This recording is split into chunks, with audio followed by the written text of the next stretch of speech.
Welcome, everyone, all our Commonwealth and QCS scholars and alumni, to the second last webinar of the 2024 webinar series. It's wonderful to host you today for an early morning webinar on climate change challenges for Pacific Small Island Developing States as part of the 2024 CSE Development in Action webinar series. Um, I'm pleased to invite Commonwealth alumnus Dr. Mahendra Kumar, who will present this webinar to us and share his expertise around the topic. Through the webinar, he will discuss the need for the Pacific region, small island developing states, as we call SIDS, and the need for them to prioritize climate change as the number one development and security issue for the region. With this webinar, we are addressing the CSE development theme of strengthening resilience and response to crisis. A brief introduction about our speaker. Dr. Mahendra Kumar is a senior climate change specialist with a wide experience in climate change, development, and energy and environment programs, mainly in the Pacific region. He is an honorary associate professor at the Institute of Climate Change, Energy and Disaster Solutions at the Australian National University in Canberra. He has also been a part of the United Nations Framework Convention on Climate Change for over 2 decades, representing the Pacific Island governments, crop agencies, and civil society. And he currently now serves on the UNFCCC roster of experts, providing technical and policy advice to governments. So, as you can hear from his introduction, he is the expert on the topic, and I am looking forward to hearing more about the webinar through the presentation and also how the recent COP29 event, which was organized or held at Azerbaijan, um, plays a role, not just this COP, but all the previous COP as well, plays a role in climate change and climate action. And Dr. Kumar will be providing more insights on this. Dr. Mahendra Kumar is a 1977 Commonwealth Scholar from Fiji. He completed a PhD in environmental physics from University of Nottingham. So without any further ado, I would now like to invite Professor Dr. Kumar to begin with his presentation, give a brief introduction and the overview of the webinar. Thank you very much, Evangeline. You make me sound so ancient. Um, Greetings, participants. Thank you, first of all, to the ACU for the invitation to present this webinar to such an august set of participants from throughout the world. I really do feel very privileged to have this opportunity. I'm actually, and I thank all the participants for joining in from different parts of the world. I am speaking to you from Canberra, although I do come from Fiji, and I was there until last weekend. So, in my presentation today, as has been articulated by the moderator, I would begin with contextualizing the Pacific Island countries, talk briefly about the geography, the socioeconomic, environmental situation of the small island countries, some of the dynamics, in particular, aid flow, financing. Will do a little bit on the resilience and the climate priorities of the region. In fact, climate change is regarded as the number one security priority for the region, and then finish off uh, with some reflections on the UNFCCC COPs, and in particular, I would provide a little bit of briefs about the four COPs which you see listed on the screen. And we'll finish off with the question and answer session where we can take up some of these other issues in more detail. So, in terms of the Pacific Islands, and I apologize to the experts who know the region well, but just for the benefit of others, Pacific Ocean, as you all know, is a huge span of oceans. It's actually is normally um, divided into three subregions, which are divided according to the type of inhabitants and the geography of the region. The Melanesia, Micronesia, and Polynesia, as you will see in the by the different colors on the map. The Melanesian countries are tend to be the volcanic larger islands situated to the west of the ocean. The Micronesia countries are much smaller, scattered across the northern Pacific, and the Polynesians to the eastern part of the Pacific. And in actual fact, the Polynesian people inhabit countries as far from north from Hawaii to New Zealand. And the region, whilst covers a huge ocean expanse, the actual land area is around 300,000 square miles, 90% of which actually is occupied by Papua New Guinea and New Zealand. But in spite of the small land masses, the region has uh, huge, the countries or the islands have huge uh, exclusive economic zones. And you'll find small countries like Kiribati, Marshalls, and so on, they actually span a huge ocean area. And because of the distribution and the actual um,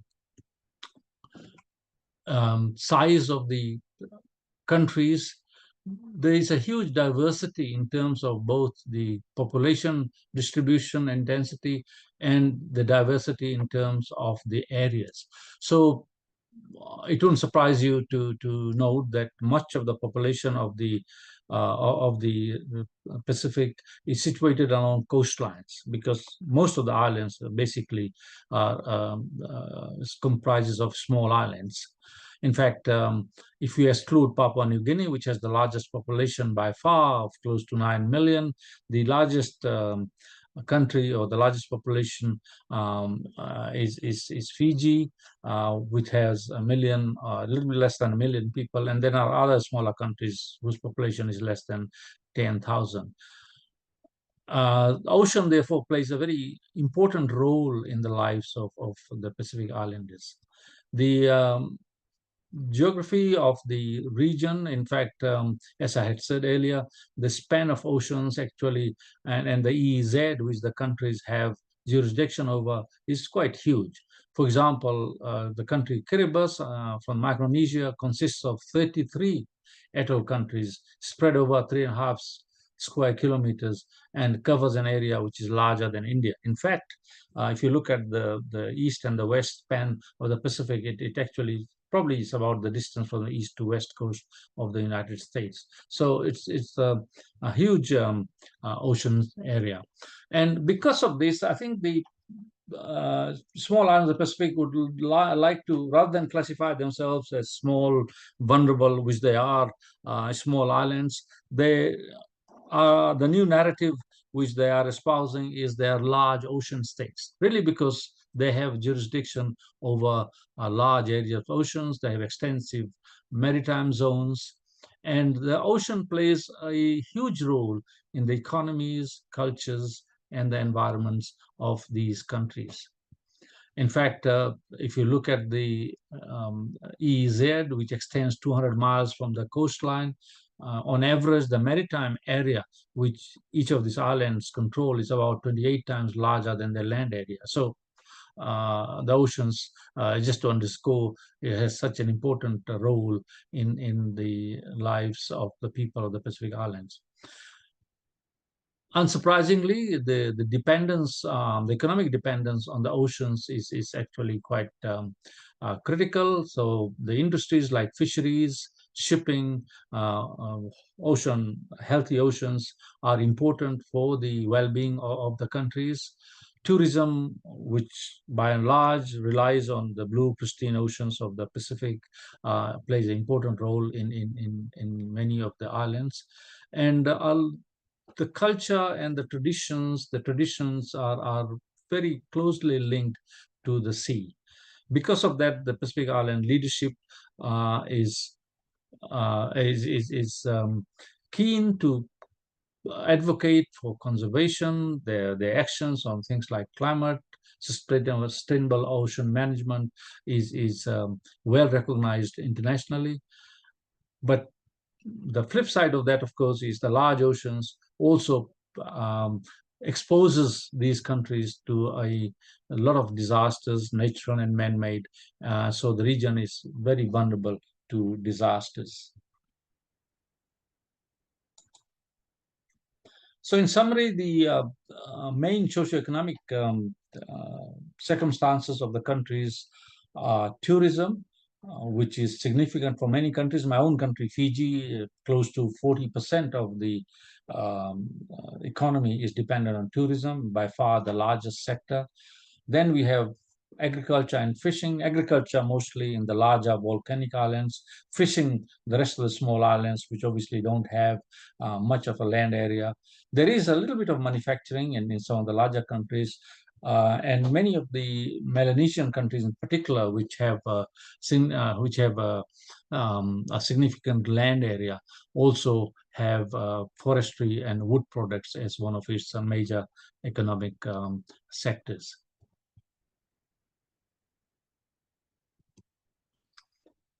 The two issues I want to stress in relation to the socio-economic conditions of the Pacific Islands, and a recent statistic has um, shown that the poverty level, particularly of children who at a risk of falling below poverty line, is quite high.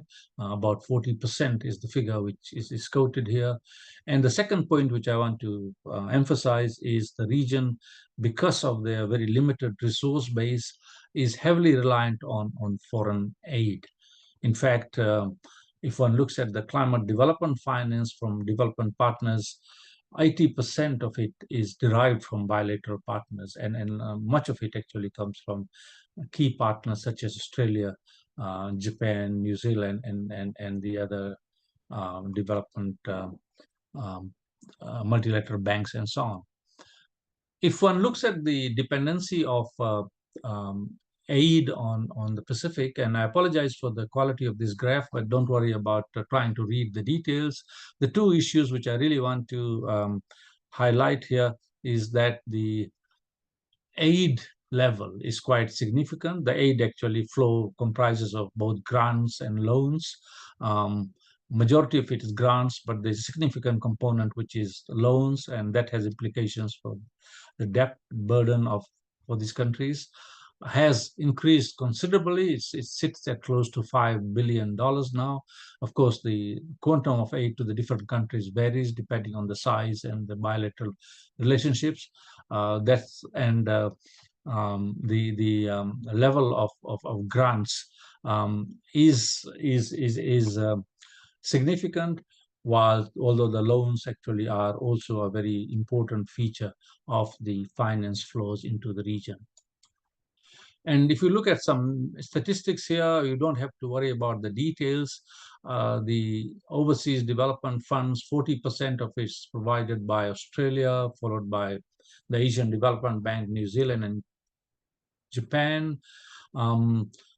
China is now a significant source of aid. I think the figure quoted there is about 3.9 billion between 2008 and 2021. It used to be mostly loans, but recently, I think at last COP29, China announced that they are considering providing grants to the region.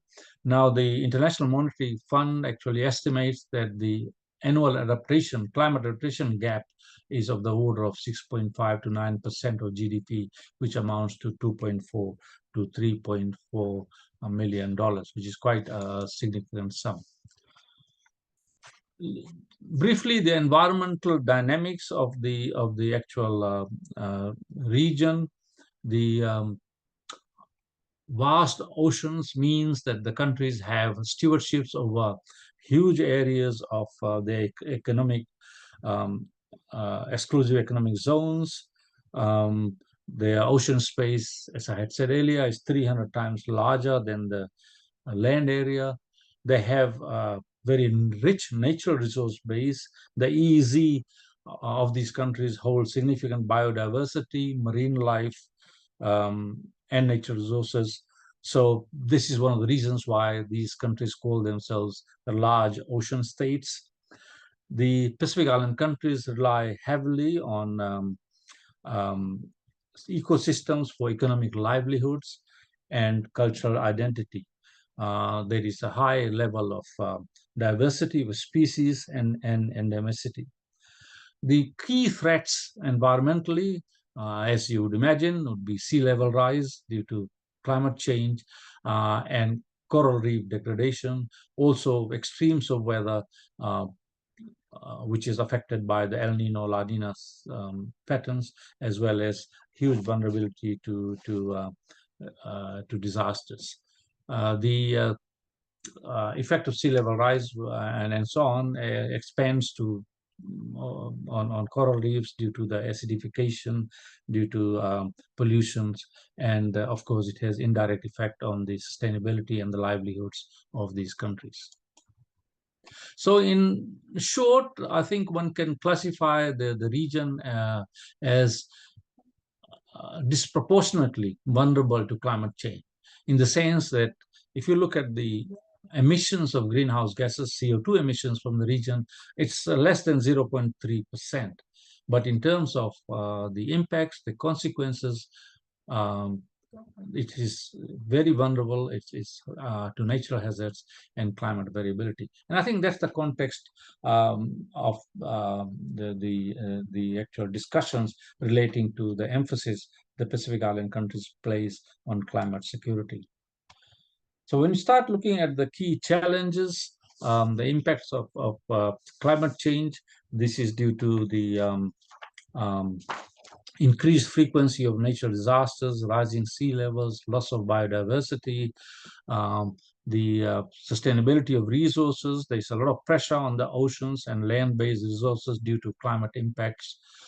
The socioeconomic challenges, which is the usual challenges you'd find in many countries of inequality, youth unemployment, rising costs of infrastructure, the challenges of health, mostly non-communicable diseases. There's a higher prevalence contributing to growing public health crises and fiscal deficits. In fact, NCDs, I think, can be attributed to the rising imports of processed food because of the limited availability of food crops within many of these countries, and that leads to a epidemic in many cases of NCDs. In terms of the security and the geopolitics, the Pacific region traditionally, as you all know, has been regarded as, out there, somewhere far away, uh, free from the conflicts and the major tensions which you see around the world. But that is no longer the case. I think there is growing interest, there is growing rivalry amongst the superpowers, and there's a growing emphasis on trying to culture or trying to cultivate relationships with many of the countries. The culture and traditional knowledge is been very well maintained by the Pacific Island countries, and with the climate change and the geopolitics, there's the usual challenge which the countries face. And in order to do that, there are various mechanisms, both nationally and regionally, for cooperation and collaboration. And I would focus a little bit about how the Pacific countries have set themselves up to address some of these challenges. The region has, because of the small nature of the countries, which are regarded as being rather isolated, difficult to reach, vulnerable, there is a um, Pacific Islands Forum, which comprises most of the sovereign nations and territories in the region, and they are set up to provide a regional response to some of these issues, including climate change.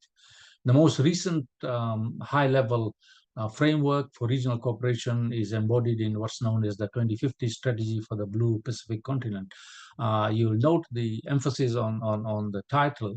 It's a strategy for the Blue Pacific, underscoring the emphasis on the blue economy, and the Blue Pacific continent, underscoring the large area which the region represents. And the strategy aims to provide for security, social inclusion, and assist people lead free and healthy lives. Then we have a whole bunch of organizations called the Council of Regional Organizations of the Pacific. These include environmental organizations, universities, tourism organizations, and so on, again, with different mandates in different areas. There is a framework for resilient development of the in the Pacific, which is quite significant because what it does is looks at the vulnerability of the Pacific and addressing the climate change and disaster risk areas in a single framework. And this brings all the countries and territories together, including the civil society and other stakeholders, to address all these challenges. 2 years ago, the region also developed and adapted a regional framework on climate mobility, which provides a framework to address the issue of migration, displacement, and relocation of people, which would inevitably happen given the threat of sea level rise and movement of people. So when we look at some of the priorities in terms of the climate change area in the Pacific, and this is aligned very closely to the UNFCCC agenda, which is what we'll get to eventually. The priorities in the climate change space are the usual priorities which are also being advocated by the developing countries generally. This is access and the quantum of finance, emphasis on adaptation. The Pacific countries don't emit a great deal, but of course, being on the front line of impacts, believe that they need a lot of funds to be able to deal with the impacts through various adaptation funds. They are obviously been very influential in ensuring that the loss and damage fund is provided so that they could look at some of the damages and the losses which cannot be addressed through the usual adaptation routes. These Pacific has taken the initiative to phase out fossil fuels. I'll talk a little bit about that in my next slides, and ensure a just transition to non-fossil fuel sources, renewable energy sources of energy. I mean, the Pacific countries themselves do not have fossil fuel resources. They are reliant heavily on imported fossil fuels. So it is, of course, in their interest to ensure that there is technology and the renewable energy capacity for them to be able to wean themselves of the huge, expensive imported fossil fuel bills, quite apart from the fact that that's necessary to ensure that the climate change issues are also addressed. So the Pacific has been very active internationally. I just want to highlight three levels of engagement. The Pacific countries are very prominent. In fact, nowadays, the Pacific countries are well represented at the COPs, at the recent COP29. And I remember the time when I was part of this, and we had only a couple of people on the delegation, really, because we didn't either have the people or the resources to be able to participate. Now I gather that there are some very large delegations, even from some of the smallest countries, which is probably a good thing in terms of covering the various issues. The second issue I wanted to highlight, which shows the interest and some of the initiatives the Pacific Island countries have been taking in addressing climate change. There is this Pacific Island Students Fighting for Climate Change, and this has been a global mobilization to support what started as a small initiative by a group of law students, about I think 20 plus students in a classroom in Vanuatu um, a couple of years ago, has now transformed into a global strategy where this particular group is taking a case to the International Court of Justice, which is due to hold hearings from the 2nd to the 13th of December, I believe. Now it has the support of some 110 countries around the world. And essentially, what this group has done is taking this case to the ICJ to make a ruling on the responsibilities of nations, of countries to address climate change. Other regional initiatives, there has been Port Vila call. Port Vila, by the way, is the capital of Vanuatu. There's a call or a communique which calls for a just transition to a fossil fuel-free Pacific. Again, that is gaining support from a lot of the regional countries and the small island countries. And I think this also aligns with the recent call at COP29 for a treaty to eliminate fossil fuel use. This is rather like the Beyond Oil and Gas Alliance, which has been advocated at the UN level. Let me just also now begin to provide some insight on how the Pacific has probably been prominent or have taken leadership at the COPs. This slide basically is to show that the first small island country to take on the role of presidency back in for COP23 was Fiji. So I think what it shows basically is the small islands have been very active internationally. Although this particular COP coming 2 years after the Paris Agreement was mostly to do with the rules, trying to figure out the rules of implementation of the Paris Agreement. There were several key deliverables from this particular COP, which included a particular way of conducting dialogue. I think Talanoa dialogue is now embedded in the actual vocabulary of the UNFCCC, the various action plans relating to gender and indigenous platforms. The other significant, I think, outcomes from this particular COP was the emphasis the Pacific Islands have been pushing on things like oceans, health, and Cornivia. I think there's still work underway where the Pacific countries, alongside its other CITES partners, are wanting the ocean to be a formal agenda item for the COP. Well, we've just had the COP29 over the weekend. I'm sure you have read and heard a lot about what it did or did not achieve. Like for many other developing countries, there were a lot of expectations from the Pacific Island countries in relation to COP29. They were hoping for a increased financing, a new collective quantified goal, which provides greater access and greater amount of money. They wanted support for the loss and damage funds, and they wanted greater funding for adaptation and transparency in the way these funds are made available. So basically a fair and equitable climate finance. They also obviously wanted to ensure progress on things like the alignment of the national determined contribution to the 1.5 degrees centigrade temperature goal. By the way, the 1.5 degrees temperature goal was actually first, if I can remember rightly, was mooted by the Pacific countries, and it's actually in one of the declarations back in 2015. And now it's become obviously the rallying call for IOCs and many other countries. The other areas which the Pacific Islands states were hoping for progress was Article 6 on carbon markets and the ending of fossil fuel productions, expansions, and the transition. Now, I just want to spend a couple of minutes to show what actually was achieved or was not achieved. You've all probably read and heard a lot about it. The general feeling amongst the Pacific in terms of the COP29 outcomes was one of disappointment.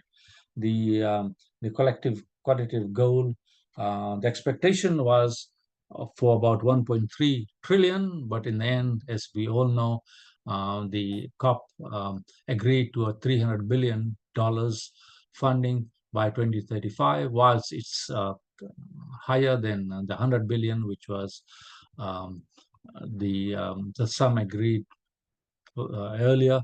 It still falls far short of what the countries need, what they wanted mobilized going forward. In fact, the small island countries were also hoping that from the $1.3 trillion which they wanted some to be set aside for small island states, something of the order of $39 billion, and another $220 billion for LDCs.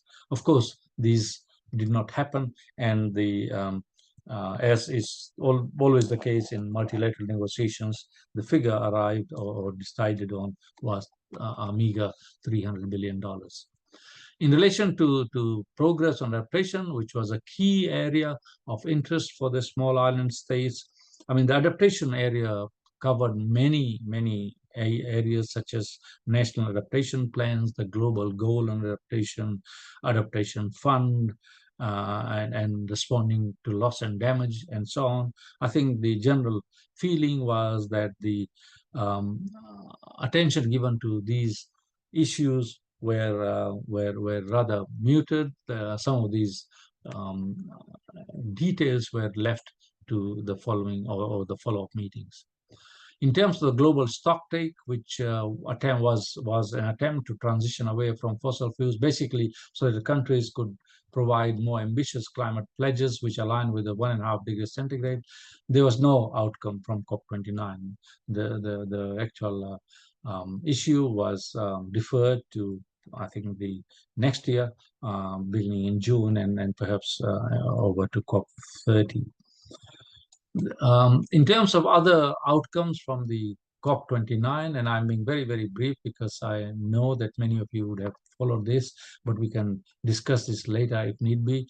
The COP presidency had hailed this Article 6 decision as a major breakthrough because they felt that it operationalizes the Article 6.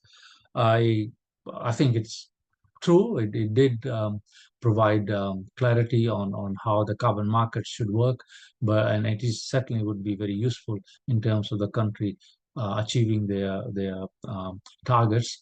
But I think the emphasis in terms of reducing carbon emissions at source still remains. In relation to the mitigation work program, this is a topic which began in, I think, COP27, 2 COPs ago. There was hope that there would be some conclusion to the actual program, but the decision here was to continue talking, and again, this issue has been postponed till later. These other areas, agriculture, just transition work program, gender action plan. Again, I think there were limited progress. Much of this work will continue in the coming year, in the coming session. So all in all, I think the Pacific Island countries felt that the COP29 did not live up to its expectations. In fact, I would just like to read or show you some of the reactions from the various Pacific groups. PCAN, which is the Pacific Island Climate Action Network, basically said that the COP29 not only failed to deliver adequate finance, but the progress also stalled on crucial issues, as I had indicated, the fossil fuel phase out, loss and damage, just transition, and so on. In fact, they feel that the outcomes present a catastrophic failure to meet the scale of the crisis, leaving vulnerable nations to face escalating risks.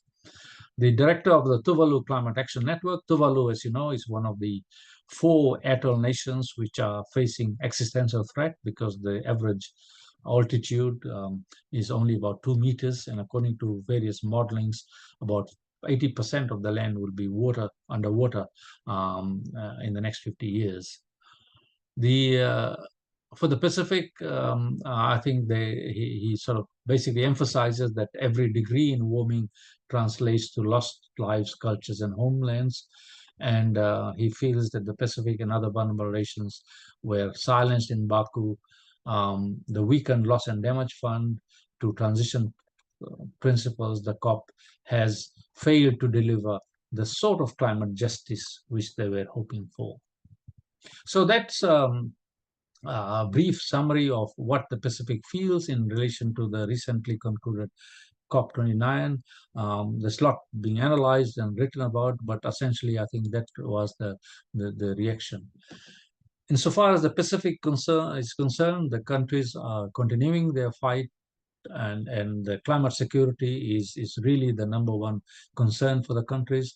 When we talk about climate security, I think this includes security of food, of border, of security at all levels, crime, movement of people, and so on. So climate security embodies all of that, and the countries have been at pains to sort of say that they're not really worried about the militarization or the defense aspects of security, but the climate security is the number one. And they're continuing the work in terms of gender responsive developments, the commitment to human rights frameworks, and the protection of marginalized groups like indigenous women and so on. Now, we all have hope. And I think looking forward a little bit to COP30, whilst there is disappointment on COP29, all is not lost. We feel, and in the Pacific, I think, um, perhaps breathe a sigh of relief, because the next COP is going to be hosted by Brazil, which is, for a change, not a petrostate. As you are all aware, the last three COPs have been presided over by petrostates, starting from Egypt, the UAE, and more recently, Azerbaijan. The multilateralism challenge, you might have heard or read the comments of the former UN Secretary General Ban Ki-moon and the climate chief Christina Figueres, who basically question whether the COP process is fit for purpose. Again, this is something to be debated. And as far as the Pacific is concerned, I think, as the current Secretary General of the UN had remarked, if we can save the Pacific, I think we'll save the world. So the fight for climate justice does not end. It actually now shifts to more transformative leadership, and some of the issues which I talked about, like the upcoming hearings from the ICJ, the work on the fossil fuel non-proliferation treaty, spearheaded by Pacific nations, offers us real hope for holding nations to account and ratcheting their ambitions. And fast forwarding a little bit further, there is talk about a joint COP in COP31. This is in 2 years' time, where Australia is proposing to co-host a COP with the Pacific. There has been no decision made yet, because I think there are a couple of countries which are wanting to host the COP. But if that did indeed come to Australia, then there will be further opportunities, not only for the Pacific countries to try and persuade Australia to take on a much more meaningful role in terms of climate action. Australia, as you know, is probably the second largest fossil fuel producer or exporter, and it's whilst it has a huge efforts to try and transition to non-fossil fuels, I think still has that baggage of being very reliant on fossil fuels. So that would hopefully give us an opportunity to impress upon Australia to do a bit more, but also it will provide the opportunity for the Pacific Island countries to bring to the fore some of the main priority issues. And as you all know, the actual presidency of a COP in terms of setting the agenda, in terms of getting outcomes, is so important for international action and future directions. I think I'll leave it there, and hopefully we can pick up some of these issues in a little bit more detail during the Q&A. Thank you very much. Thank you. Great. If we could just go to the next slide. Oh, sorry. Perfect. That was a brilliant presentation, Dr. Kumar. It was so enlightening to understand the recent COP event and the learnings and the outcome and hopes for the future. Thank you for the presentation. I will now start with the Q&A sessions. I would like to acknowledge everyone who have sent in your questions via the registration form. We will address a few of these questions. And of course, if you have any questions, you can please send them via the chat box. And we'll try to address as many as we can before we end the webinar. All right, so Dr. Kumar, if you're ready for the first question, Mhm. great. As a consequence of climate impact such as flooding, mudslides, and loss of fertile land, a significant number of island population are forced to migrate to different communities, neighboring communities. What would be the strategy to manage internal displacement, and how would you collaborate with neighboring communities on potential cross-border migration?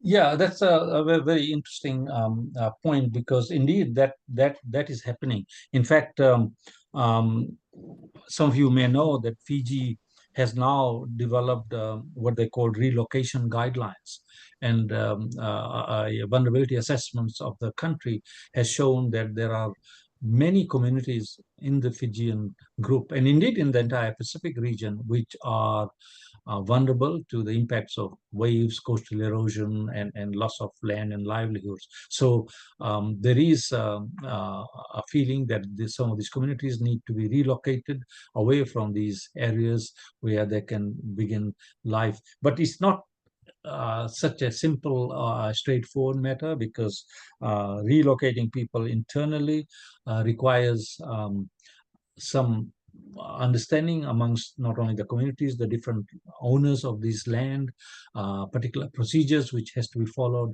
and perhaps the government's guidance in terms of how and these countries will relocate.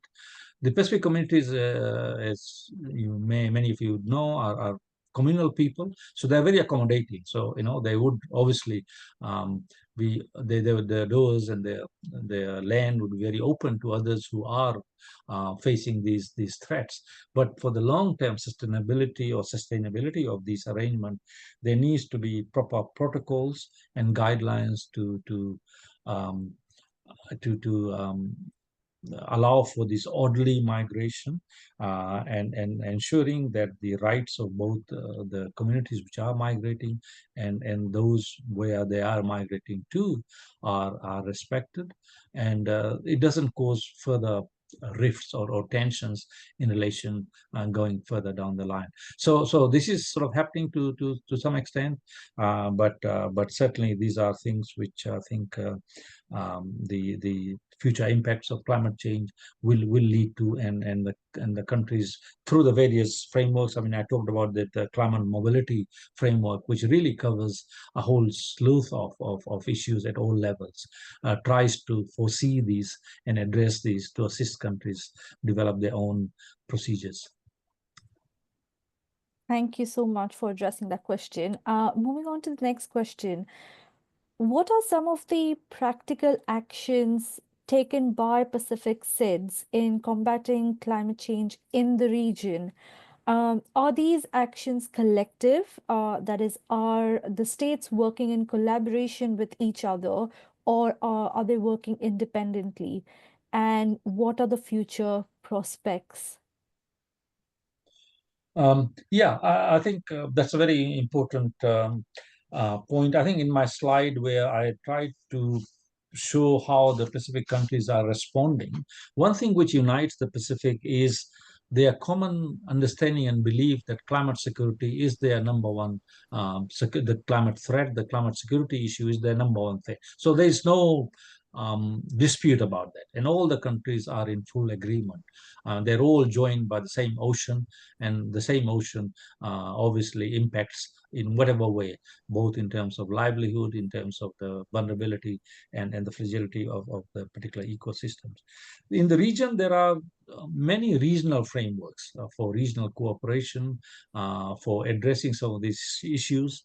As I mentioned, the countries sometimes are small in size, and their impact, I think, is far greater if they are united and advocating for these particular things. And that's essentially what they're doing through the COP process, through other international protocols, treaties as well, the other Rio conventions. But in the climate change area, we have what's called the PSIDS, the Pacific Island, Small Island Developing States, which really is a subgroup of the SIDS, which also includes the small island countries from the Caribbean and the Indian Ocean.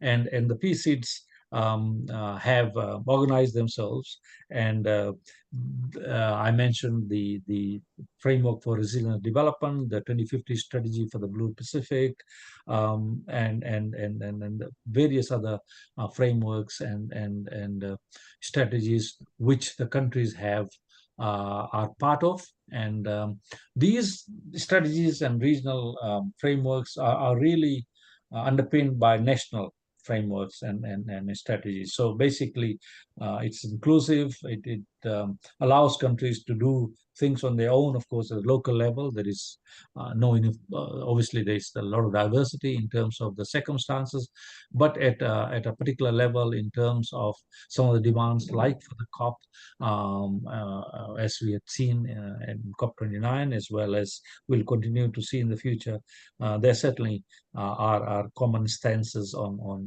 many of the climate and disaster risk issues. Mm. We spoke about, the impact of climate change in the Pacific, and there's a question from someone who's not from the Pacific region. It is difficult to appreciate the experiences of Pacific dwellers, but in a nutshell, could you describe the impact of climate change on the health of people living in the region? Um, yes, in fact, the health is a particular area which I think is of concern. I think we can look at the health impacts in terms of the direct impacts and the indirect impacts. The direct impacts is, of course, to do with the rising temperatures and the heat and the humidity. Clearly, these affect the elderly, the weak, and the vulnerable disproportionately. And I think there's concern about the impact of these issues on children in particular. Then the warming also gives rise to indirect effect on other sectors, for example, food, water, diseases, epidemics, and so on. Clearly, these then impact the health of the people. I mean, I mentioned the NCDs, which is partly due to the reliance on imported processed food, and that has led to a huge incidence of NCDs. But there are other water and vector-borne diseases. For example, we find that there's rising incidence of malaria, typhoid, leptospirosis, which is directly linked to the warmer climates, the extreme rainfalls, which give rise to more of these diseases and pests, etc. So they all clearly have impact both on communities as well as their livelihoods. Mm, thank you. I can see a few questions coming in the chat box, so please do send them in. We have enough time to address more questions. If you are working around or doing your research around the webinar topic, and if you have any queries, please do send them here. Or if you are from a small island developing state, not from the Pacific or from the Pacific, and if you have any similar experiences around the impact of climate change, do send in your questions in the chat box. Um, Moving on to a question in the chat box. The question is from an alumnus from Malawi who says that they have been having problems with relocations in the country as regards to flood disasters, especially with the most recent, the historic 2023 cyclone Freddy. Mm. What do you think is the best strategy to relocate those who have been affected? Um, yes. Well, it's an interesting question. I can't pretend that I would be able to really truly reflect the solution to the situation in Malawi. I was fortunate enough to spend 2 years in East Africa, so I'm aware of some of the countries within that area, but unfortunately, I never been able to go to Malawi. But I guess the issue of impacts due to floods and so on is not dissimilar, and I think the countries face the same challenges of trying to move communities. But the question is, what are the options within the country? First off, in terms of if the government has land or has areas where they can move these people to, I think that Mm, would be obviously a very useful way to try and accommodate them through proper planning and through proper ensuring that it's not just moving a house there, but ensuring that they develop the support infrastructure necessary for them to live in terms of availability of water, energy, as well as plots of land for agriculture and so on, schools, etc., etc. So it requires a very careful sort of planning, but I think it really should be a role for the government to mm, ensure that these people who are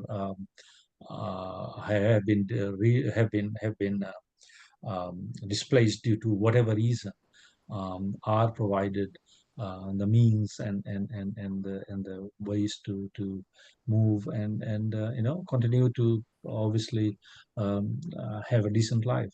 mm, mm. Yeah. Thank you. You did mention about, vulnerable groups and indigenous communities.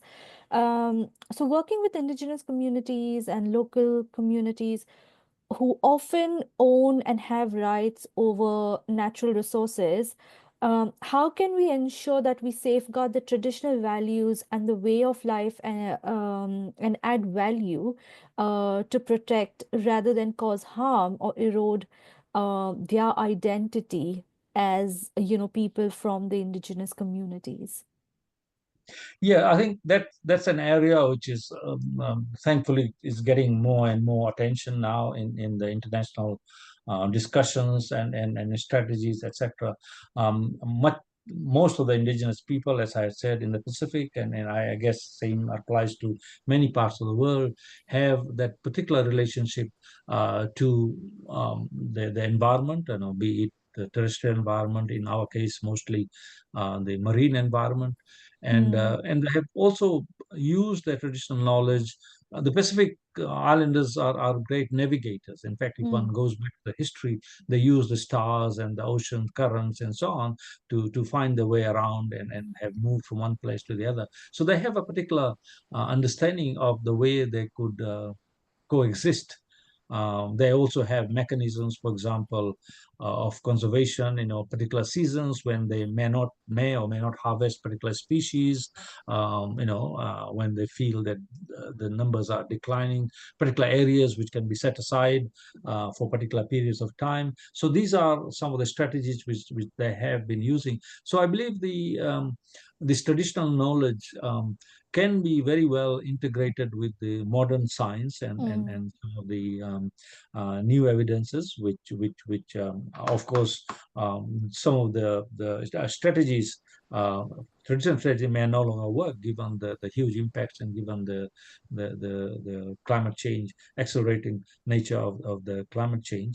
But I think some of these initiatives could well be utilized, which and the indigenous people and the communities could use these to ensure that they do not do anything to worsen the situation. I mean, I think Mm. there's always concern about maladaptation and where to plant, close to coastlines. What used to work before may not be that suitable now, given the rising population and the like. So I think basically, yes, I think it's quite important, and I'm also very optimistic that the discourses and some of the strategies which are being adopted at all sorts of level, regional, international, does take into account the particular circumstances and the unique situations of the resource owners, and to ensure that they are able to also not just coexist, but also to accrue benefits from conservation and so forth. No, that's true, and thank you for highlighting the need for drawing upon traditional knowledge and preserving and conserving traditional knowledge. We do have quite a few, Commonwealth scholars and alumni who are conducting research in this area in preserving, herbal plants, ancient plants, and working with indigenous communities. And if any of our audience, scholars and alumni are here with us, please do feel free to, connect with Dr. Kumar and discuss your work around that. Moving on to the next question from the chat box. Genuine climate leadership translating frameworks into concrete action is key, but what are the barriers preventing the major contributors in greenhouse gas emissions not developing frameworks that are legally binding to make them accountable? Um, Sorry, could you just repeat that again? Yes, sorry, yes. So, what are the barriers preventing the major contributors in greenhouse gas emissions not developing not following frameworks that are legally binding to make them accountable? How do we make these major contributors accountable? Well, in the UNFCCC process, there is what is known as a transparency framework. Mm-hmm. And you alluded to my being member of this roster of experts, and one of the things which I do is an intergovernmental process is look at countries' national action plans, the what's called the BTRs, and the various analysis they do in terms of providing accounts of their greenhouse gas emissions, to see how they're tracking or not tracking in terms of reducing emissions, what are the actions they're taking.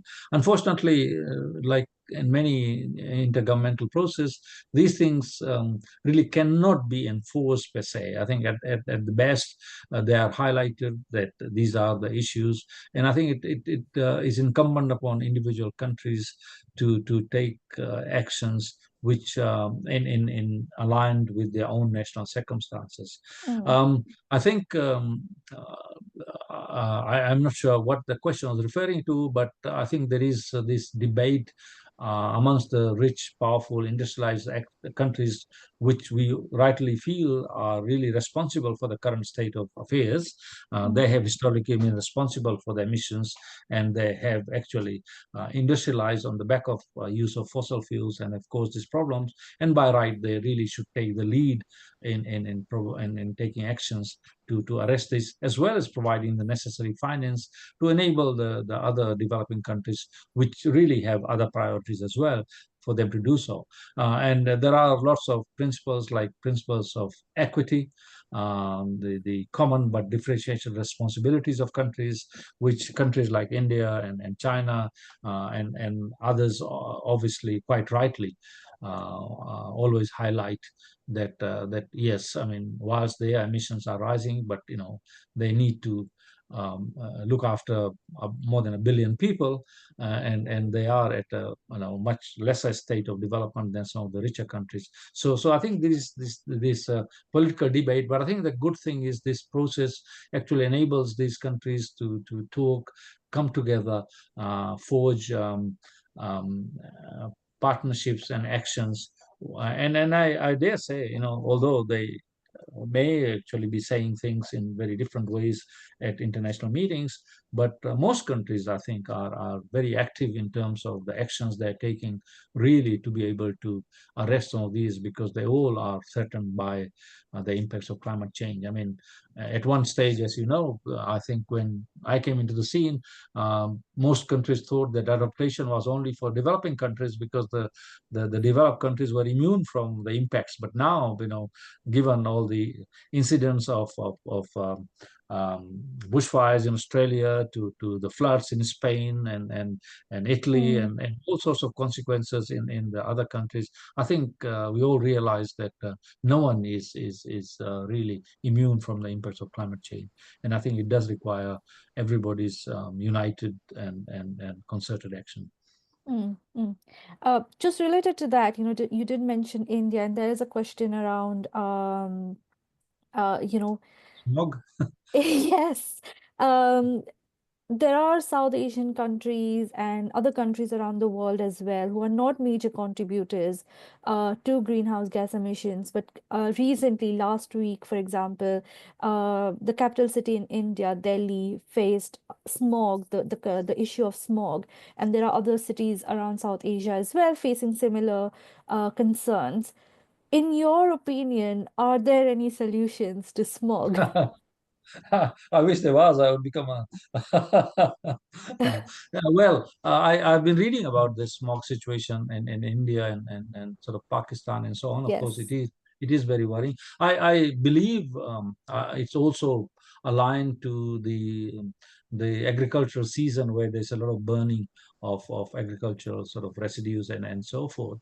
And but I think the jury is still out. Some commentators feel that that is the main contributor, while others feel that that's only partly responsible for the smog. But certainly, I mean, the climate change is not helping. It is exacerbating the situation, and I think it's of course in the interest of these countries to reduce the levels of pollution Mm, from fossil fuel vehicles and others, which really add to the level of smoke and pollution, particularly during winter times when the these things tend to remain close to the ground, and of course have all sorts of consequences to the people and the ecosystem around there. But as I said, I'm not sure I know enough about some of these issues in detail to be able to provide any credible um, view. yeah, I appreciate you, providing some insights on the question. That's really appreciated. I am conscious of time, but there's an interesting one or two questions more in the chat box which I'd like to raise. Um, since you are from the Pacific region, the question is around, recently in 2023, Uh, Pacific leaders adopted the regional framework for climate mobility. In the absence of international climate mobility framework, how would you assess this initiative?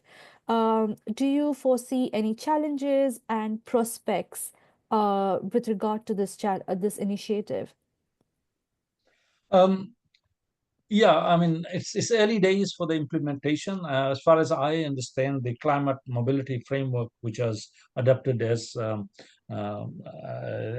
you said a couple of years ago, it actually is a pathway for the um, uh, how the Blue Pacific strategy will need to be implemented, and I think it's actually it's built around the protection and the practice and right and cultural values of and tradition of the Pacific people, and how climate change and disaster risk is impacting on them. So it's aimed at some sort of collective action, building resilience, and actually it's a right-based and people-centered um, movement in the context of climate change, which I think the framework talks about culturally appropriate um, ways Hmm. of addressing the movement of people which are displaced, to ensure that there are collaborative and inclusive arrangements.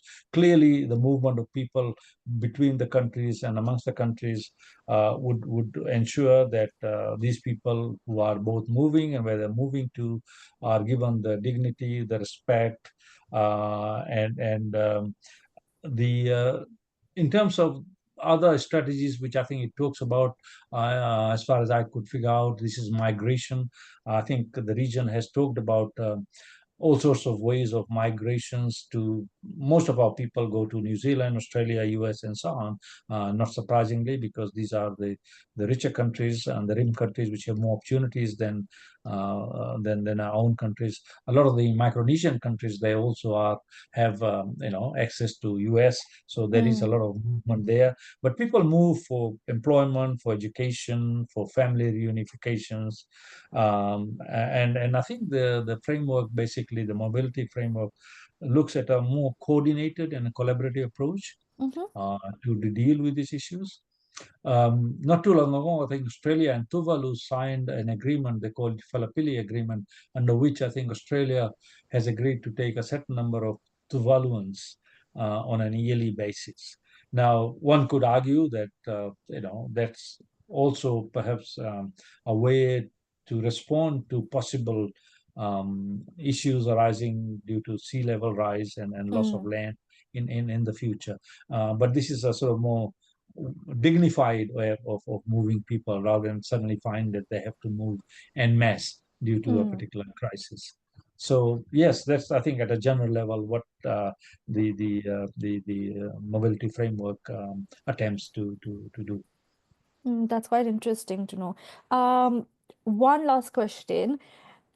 What are the current innovations and solutions by the scientific community on developing early warning systems?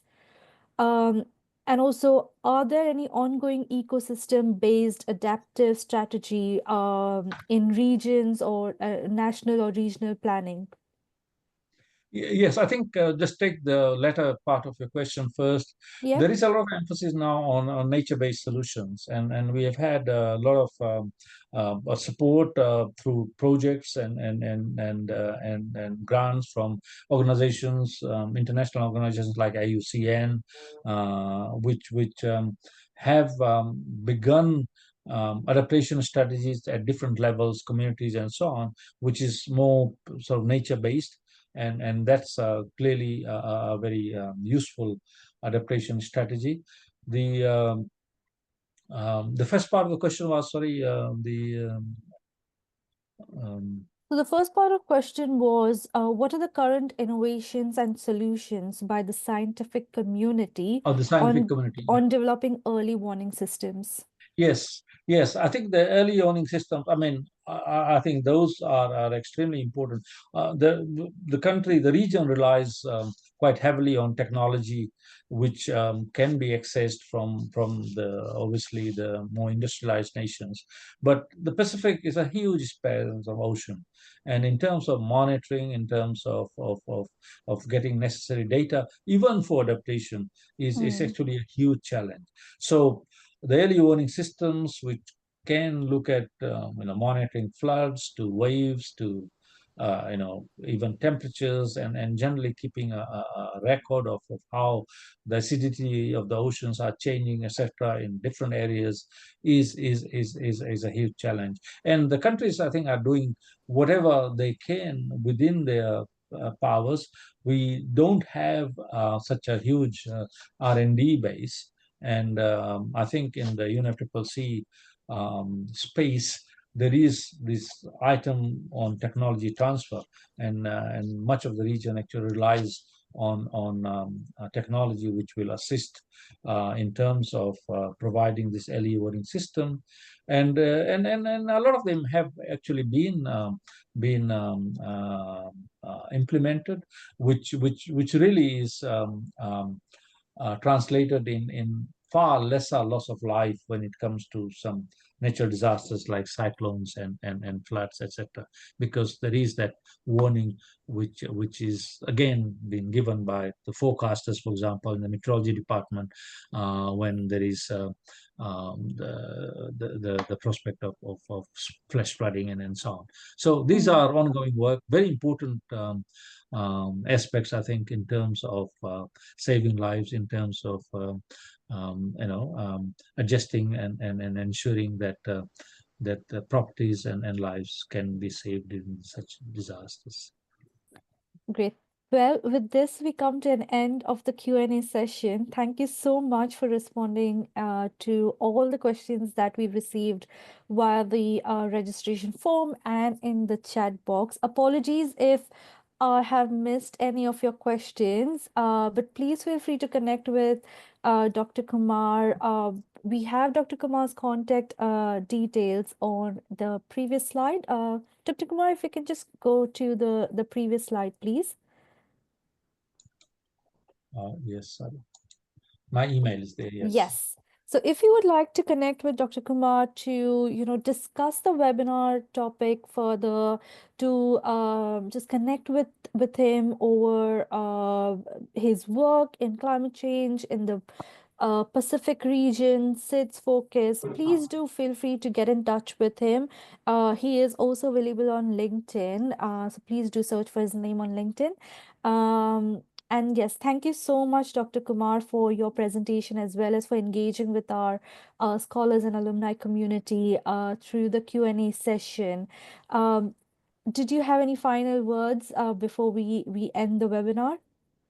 No, just to thank you again, the ACU for the opportunity, and also thank all the participants for their very insightful questions and discussions. I think around some very relevant points. Yeah, it's good to see so many people have connected, although the times may not be that suitable for everyone. So, thank you for everyone's participation.